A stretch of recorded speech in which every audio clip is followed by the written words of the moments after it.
everyone.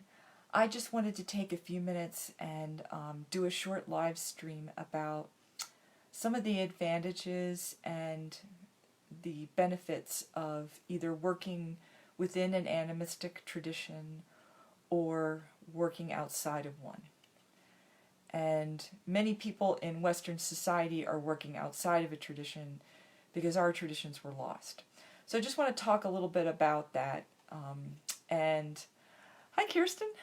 And I'm going to also check back later, and if anyone has questions, I'm happy to answer them. Hey, Dorcas, how are you? So basically, I was going to do this yesterday, but it was a bad day, like schedule-wise. So I'm just going to go into this a little bit, and if people have a lot of questions, maybe I'll do a follow-up in the future. So the first thing I want to talk about is what it's like to work within a tradition. What are the advantages? Well, the two advantages that I can see of working within a tradition is that you're interacting with collective experience of thousands of people when you work within a tradition. Because it isn't just the medicine people or the shamans who make the tradition.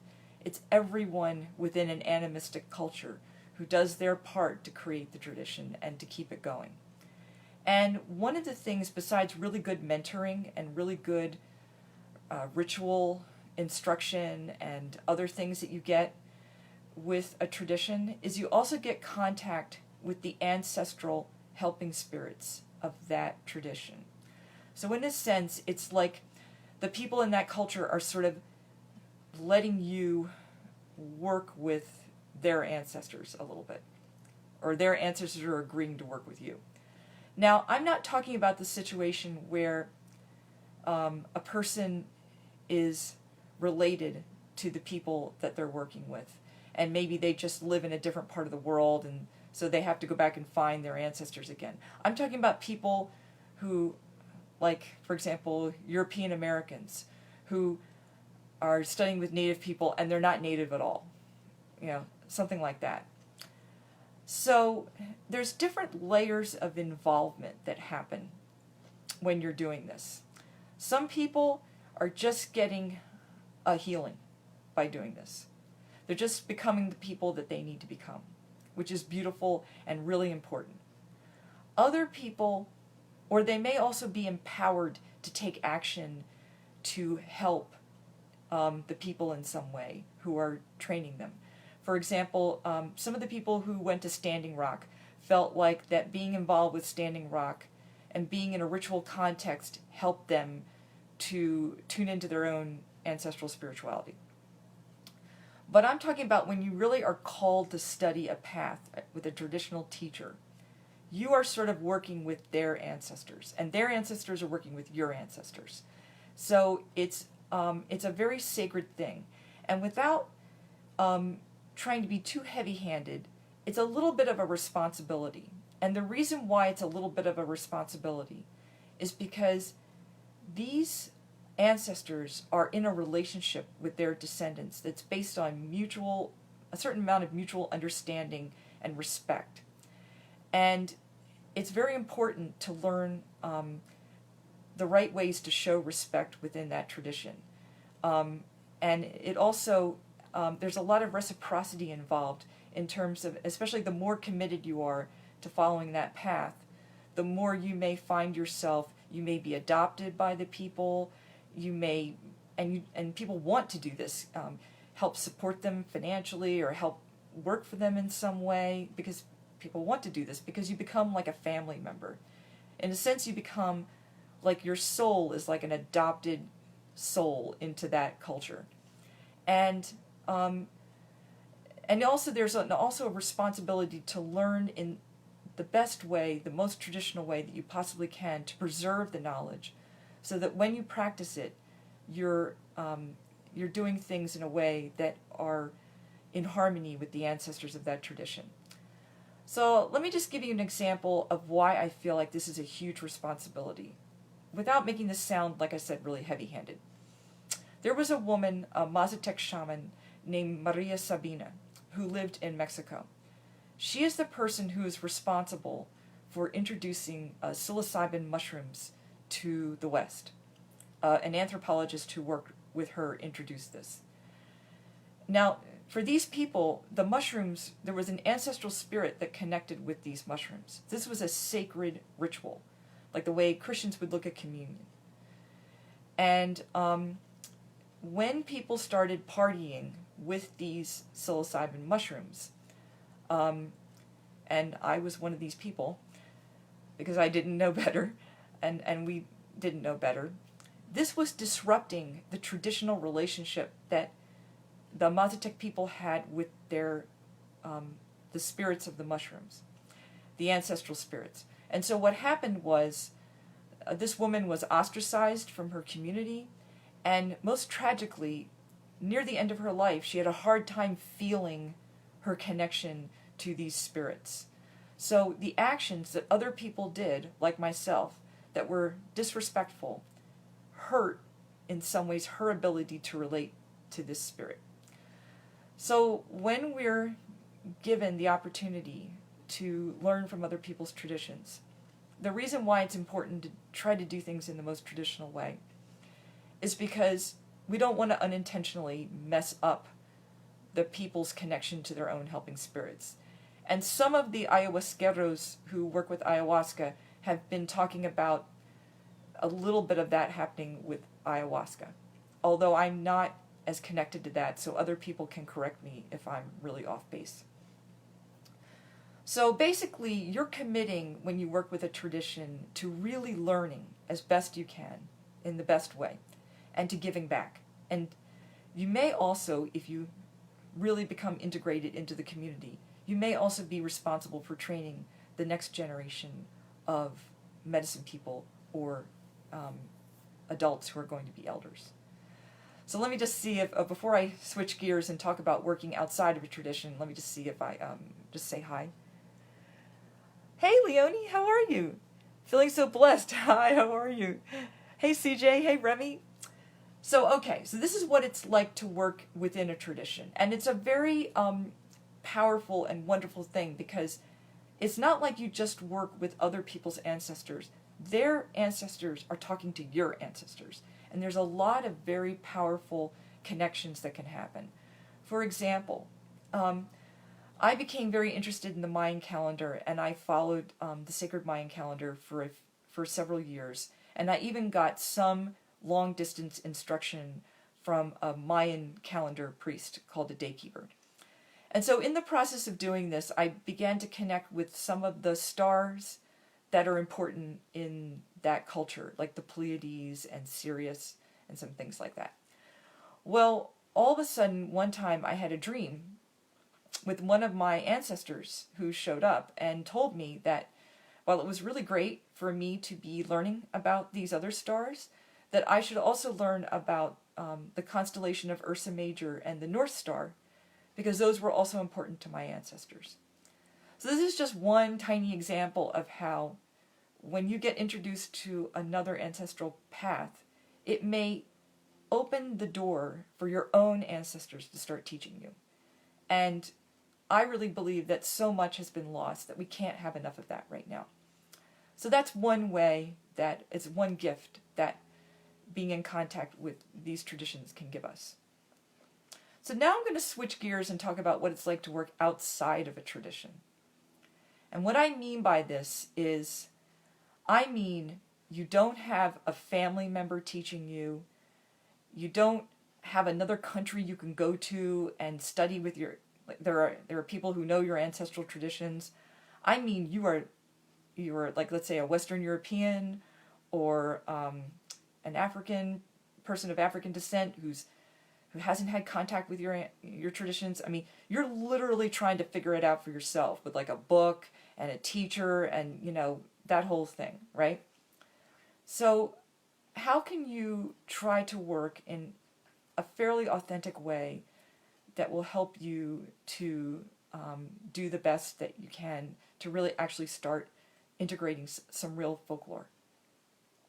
Now, the reason why I think that this is a very powerful and worthwhile thing to do is because many people can't study a tradition right now. It's not right for them. They can't travel. They don't have the money. There's just a lot of reasons. And I think one of those reasons is because I believe that we're also meant to bring back or recover some of the lost traditions that we unfortunately had to abandon for various reasons. Many of those reasons were survival reasons. So they were excellent reasons. But now we're in a place where maybe we can bring some of that back. So how to do that? Well, one of the safest ways to begin, and the reason why I talk about offerings so much, and Kirsten talks about offerings, is because forming a relationship with the ancestors of the land you live on is a really good first step. Now, it's tricky because you can't always form a relationship you can't always call on them to help you. That can be problematic. But what you can do is to honor them. And by honoring them and leaving offerings for them, it often starts a dialogue where they do start talking to you and they do start teaching you things, which is extremely helpful. The other really helpful thing that is almost, I think, core is to work with your own ancestral helping spirits or the animals and plants that your ancestors really connected to. Usually you can feel this because these are the ones that just feel really close to you. Like, for example, when I was doing my ancestral healing class that I took with Daniel 4, one of my ancestors was very close to horses and even worked with horses as part of their job. So horse came in at that time to be worked with. Or it might be deer, or, if you're from another part of the world, it might be water buffalo, or, it might be anaconda. It's something that has a connection to your ancestors and to their life and their world. The reason why is because the ancestral helping spirits and these powerful plants or animals, or sometimes places, if you have a very strong ancestral connection, are protective. They have a specific interest in you, their descendants, in working together with you in a good way. It helps to work around the problems that can happen if, for example, you're a Western European and your people haven't left offerings for your ancestors in 1500 years. And there's a lot of water under that dam, so that hasn't been dealt with. So this can create a lot of static, a lot of things that need to be healed. So until that gets healed, it's better to work with the powerful pre-Christian ancestors and their animal helpers or plant helpers. And you'll know, because these are very powerful and protective. Also, sometimes if you're Christian, sometimes it might come through as saints. Some families have a very strong connection to a saint, and it's handed down through the family. So just kind of see who keeps showing up. This can be a wonderful way to add real energy to your practice. And why does this matter? Well, for one thing, the ancestral helping spirits can be a type of mentor, because for those of us who are working outside of a tradition, we have very little real information to go on. I mean, and even the folklore that we have has been influenced by so many other cultures that it's wonderful. It's a treasure that we still have it, but it's very it's like having a jigsaw puzzle with like a third of the pieces gone. So how do you fill in the rest of those pieces? Well, one thing that can happen is the ancestral helping spirits will help you to fill in those pieces. For example, one time I was working with the Anglo-Saxon, there's something called the 9 herbs charm, and it's about a remedy, an herbal remedy, and a spell for, I think, snake bite or something like that. And one of the herbs is plantain. Well, there's a plantain that grows in Europe that grows in the United States, but there's also a plantain that comes from the United States. And so I was working with this one from the United States, and all of a sudden this ancestor who was helping me with this Anglo-Saxon charm came in and started teaching me about this plantain, even though it wasn't the same species as the one in Europe. Now, for me, this was really helpful because all of a sudden I started to understand plantain in a way that I hadn't understood it before. So it's like the ancestors can come in and they can teach not only in words, but in feeling and experience. It's like they can give you a piece of their experience. And this can be very, very powerful. And I personally would not attempt to even at all connect with the traditions of my ancestors if I didn't feel like I had some connection to ancestral helping spirits. Because there's just such a bewildering amount of misinformation out there. And there's also a lot of people, including academics, who will tell you, well, we'll just never know. This was all lost. And, that can be discouraging as well. So, let me just make one more comment, and then I'll just really quick look at, see if there's any questions. It's really tempting when you're around people who have a thriving tradition, and you're working on your own, bringing back your own ancestral traditions. It's really, there's moments when you're just going to feel like these other people have just such a stronger connection, and maybe it's just not possible for us to have it. Lots of people feel like this, and one of my helping spirits came in one time and said to me, because I'm very blessed to have a connection to the Andean tradition, and it's very deeply meaningful to me. But one of my helping spirits from that tradition came in and said to me, this is not the point. The point isn't that which tradition is more powerful. The point is that we're here to support you and your ancestors in bringing in this tradition and also in helping to understand ours better. So, this is a cooperative effort that's going on in the spirit world and in our world. And I think that that, for some reason, was very encouraging for me, and also made me realize that there's nothing wrong with, and it's even helpful to get mentoring or some kind of instruction from people who do have a tradition. It's just good to see what that looks like, because there are going to be things that you're going to learn, and then all of a sudden little light bulbs will go on, and you'll begin to hear more of the things from your ancestors that make sense for you, for your practice. And when you embody your practice, you'll be able to pass it on to other people in a way they'll learn, So I do think that if it's particularly hard, I do think that healing your ancestral wounds does make a huge difference. But for many reasons, this isn't always helpful for people. Some people are going through an initiation and all kinds of stuff is happening to them, and you just have to do the best you can to make the decision that is right for you with your ancestors. But I just wanted to basically make the point that that we're in a time where a lot of people need to reconnect with traditional knowledge. And many of us lost this knowledge a long time ago. So it's wonderful to learn from other people, and don't feel reluctant or like you're somehow doing something wrong. It's great. But it's also great to bring it back into your ancestors and into their way of doing things.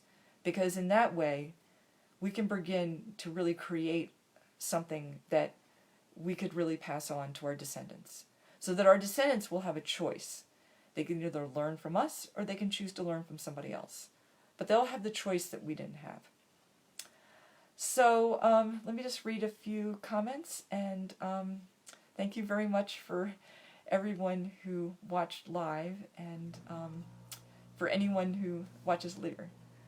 So hey Lynn, how are you? So synchronistic. I just started a dream with a group about Ursa Major this morning as I initiate a study of Egyptian spirituality. Wow, that's fantastic.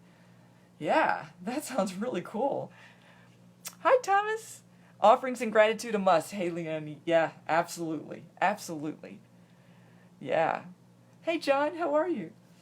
So, thank you all for watching. I'm going to end this now, and if I didn't see your question or comment, I will happily answer it in the comments. Blessings to all of you, and have a great weekend, and thank you.